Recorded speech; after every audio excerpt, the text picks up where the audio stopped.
Swing in Seattle, Lindy Hop 2.5, Frankie Classics. We took a look at two different swing out variations. This first one replaces the rock step with a little shake, and it goes a 5, 6, 7, 8, triple step, step, step, triple, and We also have a kick away. The kick away again replacing the rock step. 5, 6, 7, 8. Kick away, triple step, step, step, and triple step, and kick away. We also took a look at this tuck turn on the spot, which we did after we did a side-by-side tuck turn. This whole sequence looks like rock, step, triple step, tuck turn goes open, tuck, triple step, open, tuck, shake, time goes, triple step, step, step, and triple, and there it is.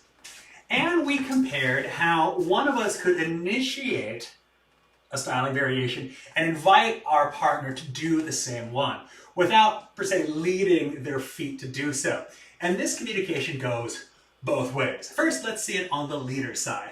Perhaps I initiate by going, triple step. Then Katie can join in. She goes, triple, and there you go. It could go the other way also and use the other variation. If Katie initiated with the kickaways, kick away, I would see that and go, oh, I gotta get in on that. And I would go, a kick away, a triple step, step, step, and there it is. Week number 2. Thank you very much.